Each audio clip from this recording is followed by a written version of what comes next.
This clip is brought to you by SaveWithConrad.com.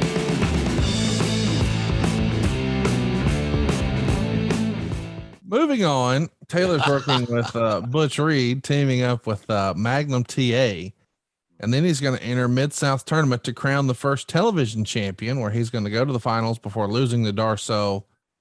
Man, he's the white meat baby face. He's over with the crowd, but that damn Darso got the best of him. And when you hear some of these talents, you know, Junkyard Dog, Darso, Volkov, Butch Reed, Magnum TA, man, this is a loaded roster here, especially for the era, right? Yeah, Cowboy had a great eye for talent. I like to think I learned a lot about evaluating talent, scouting talent, so forth from him. But this whole roster, you know, we can go down up and down the roster. You know, Crusher Darso had great runs as Crusher Khrushchev, Repo Man, and other characterizations, and had a nice run in WWE, had a nice run in the Mid-Atlantic. And Barry Darso is one of the classiest guys that I ever worked with in the business. A good dude. And I saw some pictures just a week or so ago where he was, I think, in Charlotte at the fan thing with Bill Eadie. Yep. Of course, they were Demolition. So Darso was a star. Yeah. Cowboy loved that big physical nature that he brought, realism. But, you know, you look at all these other guys, you know, Dr. Death was there. Just so many different cats. Nikolai Volkov still had some gas in his tank at that point in time and was a very, very good heel. So we had a good roster. We really did. And the hiring of Taylor and those other guys we've mentioned just made it even better. And it set us up for this wonderful run that we got on in Mid-South. Was pretty damn impressive as far as a small territory drawing the numbers that we drew. And all that was because we had great weekly television that was produced in a way that to finish a story, you got to go to your local arena. It wasn't a TV show then like it is basically now, and where that was the primary carrier. It was a situation where it was TV show set up.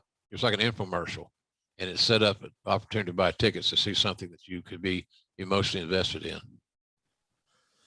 Let's mention that he's working in Florida before moving on to GCW, where he's going to win the vacated NWA national television title, defeating both Ken Patera and Bob Armstrong in a bit of a round robin tournament. He's going to hold it for 51 days before dropping it to Terry Funk. And for him to really come out of the gate so quickly with a big push like this, promoters in that era saw money in this guy right away, did they not? Yeah, they did. Yeah, like I said earlier, he checked all the boxes. If you're looking to cast, i.e. book a baby face, he would have been one of your top guys, because he could sell, he could wrestle, he had the look. Wasn't a bad promo, wasn't great, but wasn't a bad promo.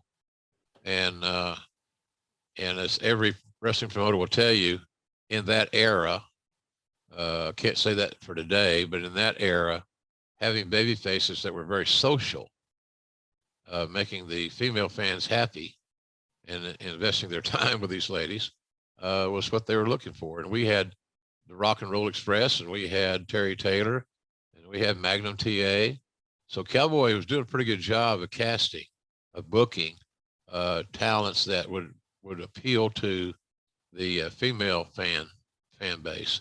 And look, they bought shirts, they bought tickets, they traveled, because, you know, it was a territory. So they knew every night what town the talents were going to be in, and a lot of those ladies would travel. So Terry was marked for greatness early. And you know, if you get Eddie Graham's endorsement, you don't need a whole lot more.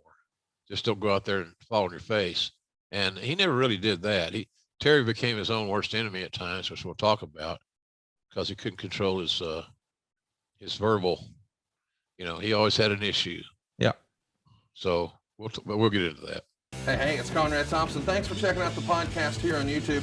Be sure to hit the subscribe button and the notifications bell so you get a notice anytime we upload some new content. And go save yourself some money right now. If you're in a 30-year loan or you have credit card debt, it's not a matter of if I can save you money, it's a matter of how much. Find out right now for free at SaveWithConrad.com.